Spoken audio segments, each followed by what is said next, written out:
अस्सलाम वालेकुम नाज़रीन, मैं हूं आपका मेज़बान फयाज़ वलाना और आपका शुक्रिया आपने अपनी मसरूफियत में से वक्त निकाला फयाज़ वलाना ऑफिशियल यूट्यूब चैनल के लिए। नाज़रीन, आज एक बार फिर मेरे साथ शरीक गुफ्तगू हैं पाकिस्तान के सीनियर तरीन सहाफ़ी जनाब शाहीन साहबाई साहब। अस्सलाम वालेकुम सर। जी वालेकुम सलाम सर। आपको भी और आपके सारे देखने वालों को मेरा बहुत बहुत सलाम सर। बहुत शुक्रिया सर। ये इमरान खान के साथ क्या हुआ, पीटीआई वालों के साथ क्या हुआ और पाकिस्तानियों के साथ क्या हुआ? मिठाइयां, लाहौर वाले कहते हैं कि हमारी 4 दिन में जितनी मिठाइयां तकसीम होती थी, 4 घंटे में इतनी मिठाइयां हमारी बट गई और लोगों के चेहरों पे खुशी और एक इत्मीनान था कि हाँ, अब शायद हम पाकिस्तान वाले जो 4 साल से एक अनसर्टेनिटी का शिकार थे, शायद हम बेहतरी की तरफ जा रहे हैं, शायद हमारे हालात ठीक हो जाएं। लेकिन जिस तरह आपने अपने ट्वीट में एक अंदेशा जाहिर किया था कि ये सुप्रीम कोर्ट के फैसले को, हुक्म को जूते की नोक पर रखेंगे, सर आपको कैसे अंदाजा था कि ये करेंगे? देखिए, ये अंदाजा इसलिए कुछ आइडिया था कि ये इतनी आसानी से ये इतना जो उन्होंने फैसला दिया, जजों ने हर चीज उन्होंने कहा कि इनको ये दे दे, जाने भी दे, इनको बोर्ड भी बना दे, इनको मीटिंगें भी करने दे, ये सारी चीजें एकदम, वो तो एक एक छोटी छोटी चीज के लिए इनको रोक के और तंग कर पानी नहीं दे रहे हैं तो लाइट नहीं खोल रहे हैं तो पता नहीं क्या, इतने यानी मीन जिसे कहते हैं, उन्होंने पिछले 8-9 महीनों से तो यही हो रहा है जी। और अचानक वो उनको सब चीजें आप दे दें, कैसे दे दें आप? ठीक। तो ये तो रिएक्शन तो कहीं ना कहीं से सिस्टम में आना ही था। ठीक। अगर जजों ने दिया ये फैसला, किसके कहने पे दिया? खुद दिया? क्या इंडिपेंडेंट इतने हो गए जज? मुझे तो नहीं लगता कि कोई जज इतने इंडिपेंडेंट हो। उनकी तो ऐसी तैसी फेर दी और ये कोई जज बोला नहीं, खड़ा नहीं हुआ ना। यानी यही अगर इंडिपेंडेंट जज जो है ना, अपने अपने राइट्स के लिए एक छोटा सा लेटर नहीं लिख सकते, जी। तो ये इतने बड़ी फैसला, इतना बड़ा फैसला कैसे दे सकते हैं कि इमरान खान जो कि सबसे बड़ा, जिसे कहना चाहिए सिस्टम का, इस पूरी फौज के चीफ का, इस पूरे निजाम का सबसे बड़ा दुश्मन आप कह लें उसको, सियासी सबसे मुखालिफ क्या? मुखालिफ, और एक आदमी ने पूरे सिस्टम को घुमाया हुआ है, नचाया हुआ है। हर चीज इमरान खान के इर्द गिर्द घूम रही है। उसके ट्वीट से डरते हैं। एक ट्वीट से डरते हैं, उसकी शक्ल दिखाने से डरते हैं, उसका नाम लेने से डरते हैं। यानी किस किस चीज से डरते हैं इनको? यानी इतने डरपोक। मैं तो कहता हूं कि ये अब बहादुर फौज है। ये कैसी बहादुर फौज है भाई हमारी? बड़े अपने आप को ये बहादुर और बड़े दिलेर और बड़े क्या क्या अपने टाइटल देते हैं अपने आप को, और एक आदमी की शक्ल देखने से, दिखाने से डरते हैं। और एक अच्छी बात जो हुई है इस सारे एपिसोड, आप कह ले इसको, जो इन्होंने अपना एक चेहरा, नया चेहरा, जो गलीज चेहरा कहना चाहिए, दिखाया। कोई कोई देख के किसी को खुशी नहीं हुई, लेकिन एक बात बड़ी अच्छी हुई है कि अब 3 साल इमरान खान को बंद रख दे, उसका नाम मिटा दे, उसका सब खत्म कर दे। लेकिन लोगों को इतनी उम्मीद है कि जी वो इस सड़क से गुजरेगा तो लोग आके लाइन दर लाइन खड़े हो रहे हैं और फूल फेंक रहे हैं और इंतजार कर रहे हैं रात, पूरी पूरी रात। तो ये इनका बहुत बड़ा फेलियर ये साबित हुआ इससे कि ये इमरान खान को ना माइनस करना तो छोड़ दे, उसको जरा सा भी डैमेज नहीं कर सके, और बल्कि उसको इतना फायदा उन्होंने पहुंचाया कि अब तो लोग उस सड़क को देखना चाहते हैं जहां से उसकी गाड़ी गुजरे, चाहे इमरान खान नजर आए या ना आए। बिल्कुल ऐसे ही। एक तो ये इनकी बड़ी शिकस्त हुई है। अब चाहे वो अदालत अब आगे क्या करती है, अपने वो जजेस साहिबान जो है उनको कोई गैरत आती है, या मेरा तो ख्याल था कि 1-2 दिन में वो लेट जाएंगे, तो अब आगे चल के पता चल जाएगा कि क्या हुआ। सर, जजेस की जहां तक बात है कि अगर जजेस ने फैसला खुद दिया है तो उसका भी अब इम्तिहान पता चल जाएगा कि आप जी क्या हाँ। करते हैं। और अगर पहले किसी की इंस्ट्रक्शन पे दिया था तो अब वो भी पता चल जाएगा कि दोबारा भी अगर ये करेंगे तो किसी की इंस्ट्रक्शंस पे ही करेंगे, और इंस्ट्रक्शंस पे करेंगे तो यकीनन इमरान खान के खिलाफ अब करेंगे फैसला जब उनके सामने सारी सूरत हाल आएगी। और अगर इंडिपेंडेंटली किया था तो अब दोबारा भी इंडिपेंडेंटली ही करेंगे। इसलिए जजेस का तो नतीजा कल ही आ जाएगा, मंडे वाले दिन। बिल्कुल नतीजा उनका निकल आएगा, क्योंकि अगर ये जजेस इतने बागैरत होते या साफ पसंद होते तो ये बहुत पहले नजर आ गया होता। लेकिन इनके बारे में फिर भी लोग कहते हैं कि जी कुछ इंडिपेंडेंट ये जज है, कुछ दूसरों से, वो दूसरे बिल्कुल ही लेटे हुए हैं, तो ये चलो घुटने के ऊपर बैठे हुए हैं, कुछ जैसा भी है। जी। लेकिन एक फैसला उन्होंने दिया, जी। मगर उस फैसले में भी उन्होंने, मुझे नहीं पता कि ये जानबूझ के उन्होंने गैप्स छोड़ दिए या लूप होल छोड़ दिए, या उनसे उनको समझ नहीं आई, यानी जब उन्होंने ये कहा कि जी इनको भेज दें, आप शिफ्ट कर दें शिफा, तो साथ ये भी कहना चाहिए था कि जी वो शिफा में ही रहेंगे जब तक कि ये इनका प्रोसीजर और हर चीज पूरी नहीं होगी, और इतने दिन तक 16 तारीख तक इनको आप वहीं रखेंगे। तो वो नहीं कहा उन्होंने, और वो उन्होंने उसको एक बहाना बना के कि जी हमने बस जो कहा था उन्होंने हमने पूरे कर दिए तो वापस जाए, और शिफा तो लेके भी नहीं गए। तो खैर सर, इस कल वाले ड्रामे में तो उन्होंने बहुत सारी सुप्रीम कोर्ट के फैसले की खिलाफ वर्जियां की हैं। मसलन पहली खिलाफ वर्जी तो शिफा वाली इन्होंने की, पिम्स में ले गए, शिफा लेके ही नहीं गए, और बहाना क्या बनाया कि जी वहां सिक्योरिटी इश्यू था। आपने बाकायदा प्लानिंग से 2 काफले बनाए, एक काफले में डॉक्टर फैसल सुल्तान को बिठाया, वो काफला खैर आफियत से शिफा पहुंच गया, दूसरा काफला आपने पिम्स की तरफ मोड़ लिया। अगर फैसल सुल्तान वाले काफले पे किसी किस्म का हमला नहीं हुआ, लोग नहीं आगे आए, कोई रुकावट नहीं थी रास्ते में, तो ये तो प्रूव हो गया उसी रात ही कि कोई मसला नहीं था सिक्योरिटी का। 800 पुलिस वाले लगाए हुए हैं उन्होंने सिक्योरिटी पे, और पता नहीं कितनी कितनी गाड़ी है, और बुलेट प्रूफ गाड़ी है, और पता नहीं कौन सी बम प्रूफ गाड़ी है, और क्या वो ड्रामाबाजी इनकी देखे।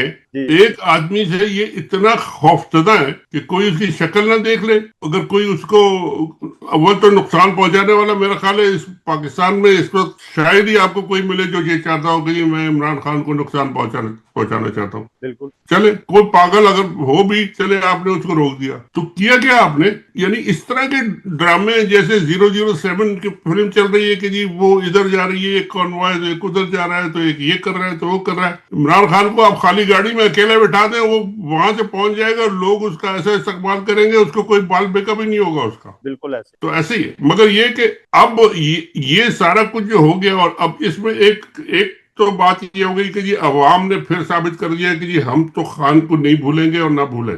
और दूसरी बात ये कि जी अब पीटीआई का एक इम्तिहान शुरू हो गया कि अब वो क्या करेंगे। ये लोग तो बाज आने वाले नहीं है, इंतहाई जिद्दी, इंतहाई जिसे कहते हैं ना रूथलेस, को आप जो भी कहें उर्दू का तर्जुमा उसका आप रूथलेस करें, यानी बेशरम मतलब कोई जुर्म करने से, कोई कानून तोड़ने से बिल्कुल जरा भी नहीं झिझकते, और बातें करते हैं ये हाफिज और इस्लाम और फलाना और ये वो, लंबी लंबी हर कानून और हर इस्लाम के जो उसूल है उनको तोड़ते रहते हैं। पूरा इनका उन्होंने बेड़ा गर्क कर दिया। आपके जो चीफ साहब हैं, उन्होंने अभी भी उनको डर उनका खत्म नहीं हुआ। उनको ये डर है कि जी मेरे फौज तो मेरे कंट्रोल में है ही है, कहीं एयरफोर्स से कोई ना निकल आए, कहीं नेवी से कोई ना, उनको भी उन्होंने सारी पावर जो है अपने हाथ में ले ली है कि जी मैं इनकी प्रमोशन करूंगा और मैं इनको आगे लाऊंगा। ये एक हाथ में जो सारा कुछ उन्होंने जमा कर लिया है, ये तो उनके खौफ और डर की मतलब सबसे बड़ा सबूत तो ये है। उन पावर्स की भी सर बात करते हैं, पीटीआई की भी बात करते हैं। पहले जरा मैं कल वाले ड्रामे को थोड़ा सा हम डाइसेक्ट कर लें कि पहली खिलाफ वर्जी उन्होंने शिफा इंटरनेशनल ना जाने वाली की, सिक्योरिटी का बहाना बना के, हालांकि कोई सिक्योरिटी का बहाना नहीं था। दूसरा उन्होंने क्या किया कि मेडिकल बोर्ड बनाना था और डॉक्टर फैसल सुल्तान को शिफा में बिठाए रखा। जब आपको पता चल गया कि शिफा आप नहीं जा सकते और आप इमरान खान को पिम्स ले गए, अगर आपकी नीयत साफ होती तो आप फैसल सुल्तान को शिफा से उठाते और पिम्स ले आते। कितना दूर है शिफा पिम्स से? आपने फैसल सुल्तान को वहां से साथ नहीं लेके आया क्योंकि आपको पता था कि वो एक्सपर्ट डॉक्टर है, प्रैक्टिसिंग डॉक्टर है और एक पूरा इतना बड़ा शौकत खानम का सिस्टम चला रहा है। वो बंदा जब आपके सामने खड़ा होगा इन डॉक्टर्स के सामने, तो उनके सामने ये सारे डॉक्टर्स बच्चे होंगे, जूनियर होंगे और वो कोई चक्कर नहीं दे सकेंगे। आपने डॉक्टर उस्मा को बुला लिया जो कभी दुबई में प्रैक्टिस करती थी, अब वो नॉन प्रैक्टिसिंग है, आउट ऑफ प्रैक्टिस है, खातून है, भाई की मोहब्बत में वो शायद उस तरह आपसे क्वेश्चन भी नहीं कर सकती और आपने उन्हें भी चक्कर दिया। आपने सिर्फ एक डॉक्टर ने अपना तारुफ कराया कि जी ये डॉक्टर आरफ हैं, बाकी वहां बंदे कौन थे? Nobody knows. को वो ISI के अंडर कवर थे, MI के थे, IB के थे या कोई और? वो तो कहते हैं मास्क पास लगा के थे, खाली आंखें नजर आ रही थी, आंखों से क्या पता लगता है कि जी आप डॉक्टर हैं या कंपाउंडर हैं। किसी राना सनाउल्लाह टाइप के गुलू भट्ट गैंग के थे, कौन थे? Nobody knows. किसी ने अपना तारुफ नहीं कराया, सिर्फ एक डॉक्टर आरफ ने बताया मैं डॉक्टर आरफ हूं और आंख का चेकअप हुआ और रिपोर्ट ये दे रहे हैं कि जी बोर्ड ने देखा और तमाम उनका चेकअप हो गया और रिपोर्ट हमने दे दी। अब ये सुबह स्टेटमेंट पिम्स के जो स्टेटमेंट आ रही है वो ये आ रही है और तारिक फजल चौधरी कह रहे हैं शिफा के डॉक्टर को भी हमने पिम्स बुला लिया था। अगर आपने शिफा के डॉक्टर्स को पिम्स बुला लिया था तो नाम बताएं डॉक्टर्स के। अगर शिफा के डॉक्टर आ गए थे तो फैसल सुल्तान को क्यों नहीं बुलाया? इनका ये झूठ देखें। फिर पिम्स के एलामिया में कहते हैं कि पिम्स के डॉक्टर्स पर मुश्तमिल मेडिकल बोर्ड था। अब पिम्स के डॉक्टर पर मुश्तमिल तो बोर्ड बनाना ही नहीं था, सुप्रीम कोर्ट ने ये कहा ही नहीं था। सुप्रीम कोर्ट ने कहा था ऐसा बोर्ड बनाएं जिसमें शिफा के फलां डिपार्टमेंट के सीनियर हों और डॉक्टर फैसल सुल्तान हो और डॉक्टर उज़मा हो, तो आपने बोर्ड अपने तय कैसे बना लिया? मतलब जितनी कार्रवाई की, मुसलसल एक एक स्टेप पे ये खिलाफ वर्जी करते रहे सुप्रीम कोर्ट के मामलात की। और फिर इन्होंने कहा जी कि अमराजे चश्म के मुआयने से हासिल होने वाली राय को दीगर तिब्बी तहकीकात के नताइज के साथ मद्देनजर रखा गया। ये यहां तक बात कर रहे हैं और फिर कहते हैं कि जी प्राइवेसी का इशू था और इसलिए अब प्राइवेसी का अगर इशू था, प्राइवेसी का क्या इशू है? डॉक्टर के सामने आप मरीज को लाया, उसमें वहां तो प्राइवेसी का कोई इशू नहीं है। अगर कोई बाहर के लोग नहीं है तो फिर क्या प्राइवेसी का इशू है? कोई प्राइवेसी का इशू नहीं है। तो मुसलसल, और जिस तरह वो कह रही हैं कि डॉक्टर्स के सामने इमरान खान ने कहा डॉक्टर उज़मा को कि बताएं बाहर जाके कि मेरे साथ ये मोहम्मद मुर्सी वाला सलूक करने लगे हैं और मुझे मारना चाहते हैं, कत्ल करना चाहते हैं मेरा। इस हद तक जब बात की, और वहां जो डॉक्टर्स खड़े थे, यकीनन वो डॉक्टर्स नहीं थे, वरना कोई डॉक्टर्स होते और बाकायदा कोई अपने इखलाकी मेआरात वाले डॉक्टर होते तो वो वहां ही उनके अलार्म बज जाते कि ये बंदा क्या बात कर रहा है, किसी कोई बंदा मारना चाहता है। सुसाइड और मर्डर ये इतने खतरनाक लफ्ज हैं। हमारी ये यूट्यूब के, हम इसमें अपने टैग में दे दें, टाइटल में दे दें, तो यूट्यूब वाले हटा देते हैं कि आपने ये लफ्ज इस्तेमाल क्यों किए हैं। और डॉक्टर्स की तो ट्रेनिंग ऐसी होती है कि कोई बंदा सुसाइडल थॉट्स भी बंदे की हो तो वो हॉस्पिटल से बाहर नहीं जाने देते बंदे को। और इसी तरह अगर एक बंदा कहता है कि मुझे जहां वापस अडयाला भेजा जा रहा है वहां मुझे कुछ लोग कत्ल करना चाहते हैं, मारना चाहते हैं, तो वो कौन से पुलिस का केस? ये तो पुलिस का केस है सर। सीधा सीधा पुलिस का केस है। वहां डॉक्टर्स ने उसे वापस क्यों जाना दिया? 6 बंदों के सामने एक बंदा कह रहा है और 6 के 6 अकल बालग बंदे हैं। सारा का सारा जो ये ड्रामा था, ये जो नाटक इन्होंने किया था, ये सारा का सारा पहले से प्लान था कि जी हमने ये करना है, हम सारे अदालत को भी ऐसी तैसी करेंगे, हम किसी की परवाह नहीं है, हम बस ये हमने करके 15-20 मिनट में, घंटे में, 2 घंटे में उनको वापस भेज देना है और कह देंगे सारा कुछ हमने कर दिया। अब अदालत का, एक तो अदालत का टेस्ट है ये कि अब वो क्या करते हैं। जज साहबान, हमारे जज साहबान अगर वाकई इंडिपेंडेंट है, वाकई उन्होंने इतना दिया था, वो सोच समझ के दिया था और ऑनेस्टली दिया था, किसी के कहने पे नहीं दिया था, तो अब उसके साथ खड़े हों उस फैसले के। और इसके बाद पीटीआई वाले अब क्या करते हैं, क्योंकि उनको तो नजर आ गया कि ये तो बदमाश वगैरह बेईमान लोग हैं, इनसे तो कोई उम्मीद नहीं है, ये तो हर चीज को तोड़ देंगे। उन्होंने बड़ी बड़ी चीजों को, आइन को, कानून को, सबको तोड़ दिया, तो ये क्या चीजें छोड़ी? एक छोटे से जज, तीन मेंबर का जज क्या होता है, बेंच क्या होता है? तो ये इससे बहुत सवाल उठे हैं, बहुत हर एक को अपनी अपनी पोजीशन जो है ना अब दोबारा रीअसेस करने की मौका भी आ गया और जरूरत भी है और करना पड़ेगी। यहां सर पीटीआई वालों ने एक काम किया कि उन्होंने प्रेस कॉन्फ्रेंस की, उस पे 2 आ रहा है कि उन्हें प्रेस कॉन्फ्रेंस करनी चाहिए थी या नहीं करनी चाहिए थी। हाँ जी, क्योंकि अगर वो प्रेस कॉन्फ्रेंस ना करते और सिर्फ सुप्रीम कोर्ट में जाके सारे इंकशाफात करते, जजेस के सामने जाके मोहम्मद मुर्सी वाली बात करते, तो जजेस फौरी तौर पर गुस्से में या फौरी रिएक्शन के तौर पर कोई बड़ा सा बड़ा ऑर्डर भी कर सकते थे। लेकिन इन्होंने पहले प्रेस कॉन्फ्रेंस करके उस बात का जो असर है उसमें से पहले ही उसे डिफ्यूज कर दिया है। अब जजेस को भी दरमियान में टाइम मिलेगा, जजेस को अप्रोच करने वालों को भी टाइम मिलेगा कि ये तो बड़ी खतरनाक बात हो गई है, इस पे अदालत कुछ भी नोटिस ले सकती है कि आपने एक बंदे की जिंदगी के साथ खेलने का अमल किया और उसमें हिस्सेदार बने सुपरिटेंडेंट, उसमें हिस्सेदार बने चीफ कमिश्नर इस्लामाबाद, उसमें हिस्सेदार बने वजीर दाखिला और उसमें हिस्सेदार बने प्राइम मिनिस्टर ऑफ पाकिस्तान। ये सब कंटेम्प्ट ऑफ कोर्ट इन सब लोगों ने की है, इन सब को वो तलब कर सकते हैं। लेकिन ये इंकशाफात पहले प्रेस कॉन्फ्रेंस इनसे करा के, एक तो ये कि सारे मामले को डिफ्यूज कर दिया गया कि लोग दरमियान में टाइम मिल जाए सबको अपनी चीजें एडजस्ट करने का। दूसरा, इन्होंने एक पीटीआई वालों की तरफ ये हो गया कि आपको कहा था कि आपकी इमरान खान से जो बातें होंगी आपने बाहर आकर नहीं बतानी, और आपने भी मुआहदा तोड़ दिया। आपने प्रेस कॉन्फ्रेंस क्यों की? आपने सियासी मकासद के लिए इस्तेमाल किया, क्योंकि वहां डॉक्टर उस्मा ने यह भी कहा कि इमरान खान ने सुहेल अफरीदी को हदायत दी हैं कि तुम अपनी तहरीक तेज करो। मतलब है ये फिक्रा ही सीधा सीधा सियासत वाली बात है, और उसकी जो कुछ इमरान खान के साथ हुआ वो भी सियासत ही बनती है, क्योंकि लोग इश्तियाल में आते हैं, लोग परेशान होते हैं। इसमें मेरा ओपिनियन जो है थोड़ा सा डिफरेंट है जी। मैं समझता हूँ कि इतना प्रेशर बिल्डअप हो गया था पीटीआई पे, ये सारी रात जो ड्रामा हुआ, और सुबह को जब लोग सो गए, बड़े आराम से सो गए, और बड़े बड़े लोग, बड़े इंपॉर्टेंट लोग, वीलॉगर्स हमारे सब, जब वो पहुंच गए वहां पे तो उनको ये इत्मीनान हो गया कि चले जी अब ये कुछ दिन के लिए थोड़ा आराम करेंगे, तो हम भी थोड़ा रेस्ट करें, सो गए। सुबह उठे तो सारी काया पलट चुकी थी, तो वो सब हैरान परेशान, और अवाम का तो हाल ही मतलब है कि बुरा कि ये क्या हो गया, ये कौन सा ड्रामा उन्होंने कर दिया। तो फिर उन्होंने पूछना शुरू किया ये कि जी जो जो उनकी बहन थी या डॉक्टर थे वो क्या कहते हैं। तो फिर वो इतना प्रेशर बिल्डअप हुआ विद इन द पार्टी और अवाम में कि उनको सामने आना पड़ा। जो बातें की है वो उनका कहना ये है, और मैं समझता हूँ कि ये ठीक है। जब उन्होंने फैसला जो किया था शिफा भेजने का, शिफा वाला। उसको माना ही नहीं, उन्होंने इम्प्लीमेंट ही नहीं किया, तो फिर बाकी चीजों का इतलाक किस बात पे होता है कि जी हम हमसे कह रहे हैं कि जी आप बात नहीं करेंगे और कुछ वो नहीं करेंगे, और आप शुरू से मानते ही नहीं है। उन्होंने कहा इधर जाओ तो उधर भेज दिया। तो इस तरह तो अदालत, अगर अब ये देखें, अदालत में जाएंगे वो और अदालत बता देगी आपको कि जी वो क्या समझते हैं।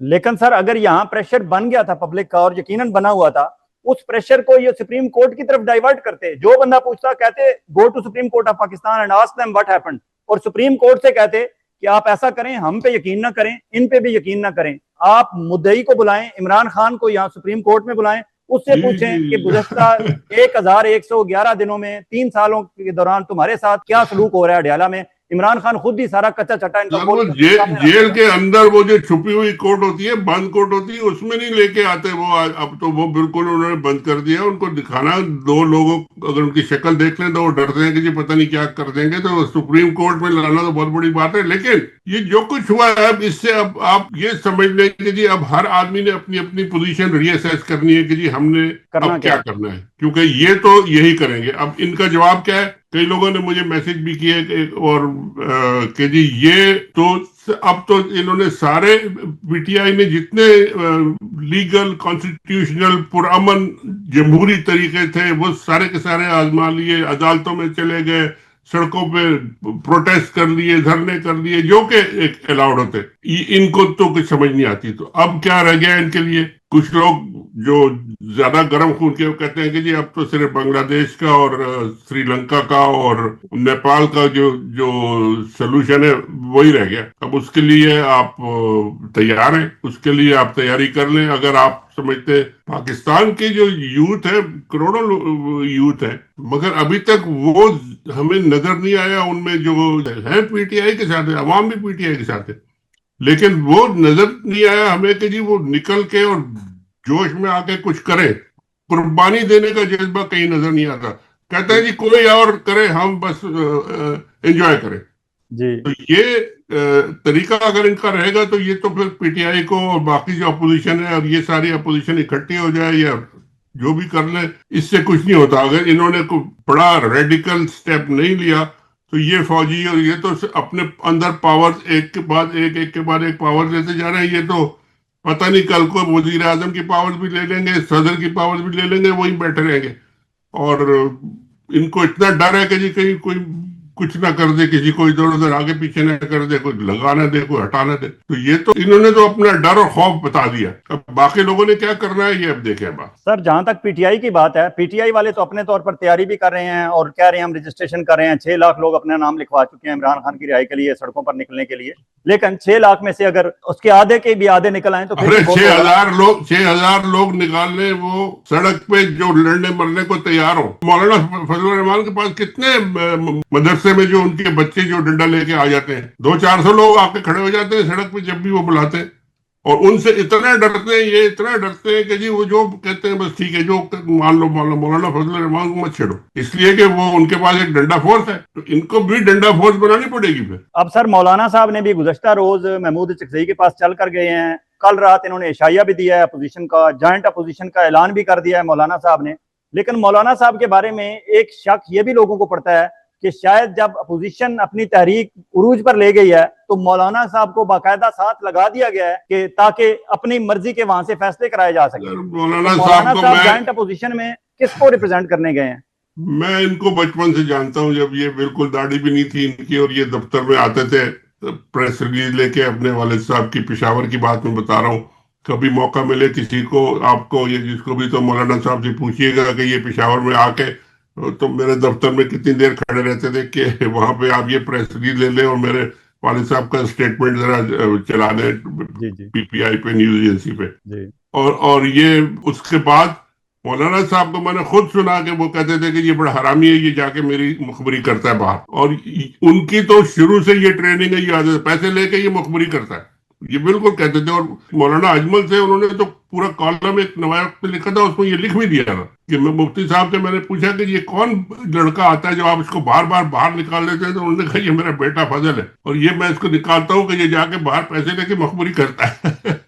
लेकिन सर वो तो मौलाना साहब के बचपन की बात हुई ना, अब तो मौलाना साहब बहुत बड़े मगर हो गए हैं। बचपन में जो ट्रेनिंग उनकी हुई है वो ट्रेनिंग उनकी जाएगी तो नहीं, वही उनका माइंड है, और वो इन्होंने शुरू से लेकर आखिर तक सारा उनका पॉलिटिकल कैरियर देख लें, जहां जरूरत पड़ी उलट गए, जाके कश्मीर कमेटी भी ले ली, वजीर भी ले लिए, अपने भाइयों को वजीर वो बना दिया, जमीनें ले ली, मुशर्रफ से पता नहीं कितनी जमीनें ले ली। अंसार अब्बासी साहब से पूछे कि उन्होंने पूरी लंबे के लंबे कॉलम पे कॉलम लिखे हुए हैं इनके, कितनी जमीनें ली है इनकी, वो सब लेके आराम से बैठे हुए हैं, फिर भी वो बड़े जमहूरी है, फिर भी तो उन पे तो यकीन करना, इन पे भरोसा करना अब अपने आप को धोखा देने वाली बात होगी। ये अपोजिशन को और पीटीआई को और ये जो बाकी लोग हैं, ठीक है अगर मिलते हैं तो मिल जाए, इन्हें लीड करने का इख्तियार न दिया जाए, बिल्कुल कोई ऐसा इख्तियार न दिया जाए कि जिसमें जाके ये आप बेच दें सबको, ये सबको बेच देंगे। ठीक है, ये तो क्लियर हो गया। दूसरी तरफ सर आप बात कर रहे थे चीफ ऑफ डिफेंस के इख्तियारात की, आप देखें उन्होंने बड़े तरीके से हुकूमत और अपोजिशन को इमरान खान के शिफा के उस मामले में उलझा के और डरा के कि देखो इमरान खान आ रहा है, तो उनसे ऐसा एक डिफेंस बिल पास करा लिया जिसमें अब एक तो उन्होंने ये किया कि 13 नवंबर 2025 से अब तक जितने उन्होंने अच्छे बुरे काम किए थे वो सारे लीगलाइज करा लिए हैं।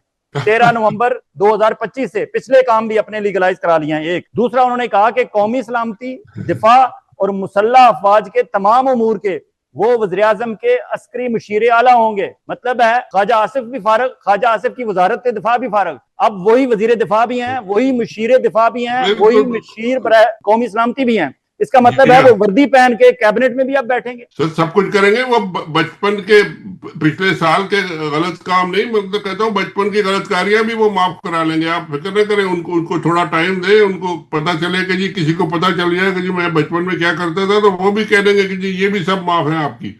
मगर ये इन्होंने तो देखिए, इनके डर का ये हाल है कि हर चीज अपने हाथ में लिए जा रहे हैं, किसी पे भरोसा नहीं करना है। कितनी पोजीशंस अभी बाकी है जिन्होंने प्रमोट कर रहे हैं जिन लोगों को, इनसे फैसला नहीं होता। आईएसआई का चीफ जो है ना, एक्सटेंशन पे चले जा रहे हैं। वो आईएसआई का चीफ नहीं लगा सकते कि मैं अगर किसी को लगा लूंगा और जरा गड़बड़ होगी तो पता नहीं क्या हो जाएगा। तो ये तो अपने घर के लोगों को और बिल्कुल जो 100% ट्रस्टेड लोग हैं, एक जनरल को इन्होंने बनाया है 4 स्टार, और वो सुना है कि जी वो जनरल थे, लाहौर में थे, कोर कमांडर या क्या थे उस वक्त, और जब ये 9 मई हुआ था तो इन्होंने सारा ये जो अरेंज किया था कि ये जो पीटीआई के खिलाफ, तो ये जनरल साहब थे, आमिर साहब जो थे, वो सलमान जो core commander general Salman Fayyaz Ghani थे, उनको हटा के तो इन्हें लगाया गया था। इनके ऊपर भरोसा है, क्योंकि उन्होंने भी इतने गलत काम किए हुए हैं कि जी ये फंसेंगे तो वो भी फंसेंगे, तो ये दोनों मतलब आपस में मिले हुए, लेकिन और किसी को नहीं लगा रहे। और सारा का सारा ये कुछ लोग कहते हैं कि ये बड़ी अच्छी बात है कि ये इन्होंने इतना लोगों को डरा दिया और इतने दुश्मन पैदा कर लिए।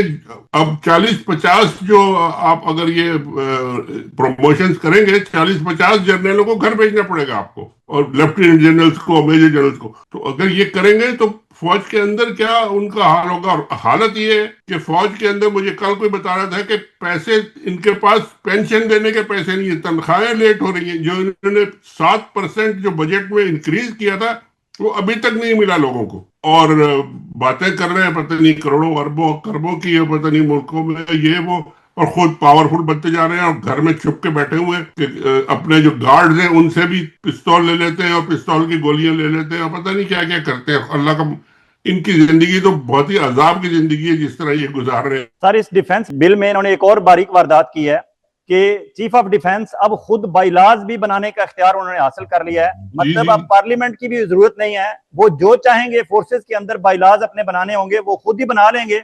गवर्नमेंट ऑफ पाकिस्तान से, पार्लियामेंट ऑफ पाकिस्तान से मंजूरी लेने की भी उन्हें जरूरत नहीं है। और ये पार्लियामान वाले सोए हुए हैं, ये सर इन लोग हैं जो पार्लियामेंट में बैठे हुए हैं। इन्होंने इमरान खान से डरा डरा के और वाकई इमरान खान से इन्होंने क्या डराया, अवाम ने पाकिस्तान की डरा दिया। हर मौका जब उनका मिलता है तो वो इमरान खान को इतना सपोर्ट करते हैं, इतना उनके पीछे निकलते हैं कि ये फिर जो काम इन्हें नहीं करना होता वो भी कर देते हैं। यार हमें हमारी जान बचाओ, इससे बस जो करना है हम आपके खिदमत में हाजिर हैं। तो ये तो इन लोगों का हाल है। इनका बनेगा क्या? ये एक कागज का एक घरौंदा है, एक अपना महल इन्होंने बनाया हुआ है कागज का। जिस दिन वो हवा आएगी तो उसका पता भी नहीं चलेगा किधर गया। ये तो ऐसा लग रहा है। पार्लियामान को भी इन्होंने साइड पे किया है। वज़ीर आज़म की आप बात कर रहे थे, वज़ीर आज़म का इख्तियार जो पहले था कि एयरफोर्स में, नेवी में, वहां जो प्रमोशंस करनी है, दीगर जो काम करने हैं, वो सारा भी प्राइम मिनिस्टर से इन्होंने अपने हाथ में ले लिया है। अब आप देखें कि प्राइम मिनिस्टर तो हमें कोई तवक्को ही नहीं है कि वो अपने इख्तियार के लिए खड़ा होगा, लेकिन